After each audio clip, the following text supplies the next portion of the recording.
times have you been to a seminar, a wonderful seminar, place where you meet friends, some place where you actually share information, and that information that you've shared seems to be so real, so wonderful, so much so that you promise yourself that everything that you've learned you will implement the following week. How many times have you gone to even a mastermind, one of our seminars, and learned information that you knew was not only necessary but unequivocally something that you adamantly and by all means needed in your office, something that you thought was so necessary, so precious, that needed to be implemented right away. But then you get back on the plane, fly, and get back to your house. Rest up for a little bit, and then end up at your office. And so many things come your way. Staff issues, all kinds of problems with the day-to-day activities. And before you know it, what you learned at the seminar is not quite implemented. Why is that? Why is it that when we know for a fact that things are necessary, and we learn how good they are, when we learn that things could be implemented and we have taught or have been taught how to do it, why is it that people don't follow through? How do we ensure that what we learn can be implemented in a productive way, but in a way whereby at the end of the day, after all said and done, it makes a difference? Think about this example for a second.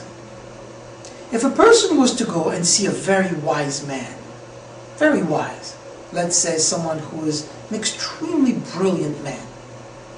Let's take someone as secular and as notable as Albert Einstein. Imagine for a second just sitting down in front of this man who is developed and concretively basically developed the concept of the MCW squares, the relativity concept. So this idea of relativity is so mind-boggling if you think about that. Yet, he would sit in front of you for, say, 10, 15, 20, 30 minutes. And at the end of the discussion, you would walk out and you would still be you, but he would still be the brilliant man. The brilliant man that he is hasn't changed. He still becomes and stays and will even grow better than he was before. Because he would have learned from you. See, a brilliant man can learn from another.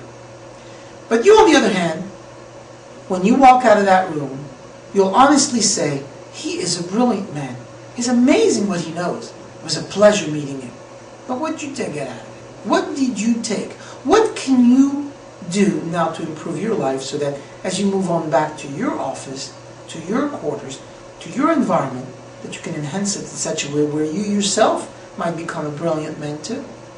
And I'm not suggesting, God forbid, that you're not a brilliant person. I'm just saying, compared to this one type of person, and we all agree that these few scientists, such as Dr. Albert Einstein, exist and are far and few in between. So, what do we do to get that? Why is it that he stays the brilliant man, but then you, on the other hand, have not gotten any much, or any more, or any kind of information? What is that? The reason for it is when we go somewhere, what we gain from others, what we gain from all those around us, typically is very little. And part of that comes from one aspect of our mind. It's called the ego. We have such an ego that we say, I can't learn from him. What am I supposed to learn from this person? She's only the housekeeper. What am I going to learn from this person? It's just a homeless person sitting in a corner. What about this one? It's just a child. He's 13 years old. He's a teen-year-old. What am I supposed to learn from that? Or there's this person. They're not even American. They don't even speak English. They just got off the boat. What can I learn from them? The truth is, the one who is wise is the one that learns from every single person. A person who could say that, a man or a woman that can genuinely say that, will grow. You will become better by it. And not only that, besides the fact that you'll become better, you'll make others also better. By learning by learning and by teaching others, you'll not only gain that experience, you'll only grow, but you'll tell others what to do with that. Only if you restrain your ego. Only if you are humble enough. Only if you let enough humility within you saying, I can learn from others. Suddenly, these people are no longer just others, they become teachers. So this person that we spoke about, say the housekeeper, now can teach me things.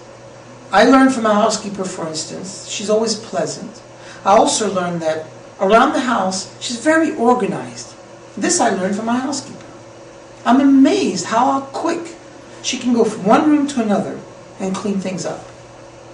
What do I learn from the person who's a homeless? I learned that he's got a lot of patience. That he or she standing on that corner has a tremendous amount of humility, for even though they degraded themselves by standing up and holding out their hand just to get a quarter or a nickel, they feel the need. At the same time, they're reasonable enough to say, this is who I am and I accept my fate. And you know what? This is what I have to do and I'm doing it. I learned from a teenager, a 13-year-old, the energy, the fire that's within them, something which gives them this constant will to go and run and do things, which often at my age and in my perspective is difficult. Yet a teenager can do this incessantly. What do I learn from a foreigner? I learned that they have a lot of patience in trying to listen to the language which they have never spoken, to move into a country which is so different from theirs, but yet they take the time, step by step, to communicate and to find out what other things can be done. There's so much to learn from everyone. I invite you to take the time, and when you go anywhere, wherever you go, try to learn from others. Try to pick up information and see how it can make you a better person so that you can teach others yourself. Once you learn that, then I can guarantee you that going to a seminar, listening to, for instance, the masterminds that you've come to, you will be able to take that information, take it back into your own office and teach it to others, because it can sink in. You know that if a glass is full, you can't put any more liquid into it. But if a glass is empty, then it can take the liquid.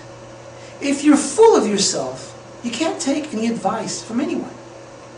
But if you're half empty, you can surely do that.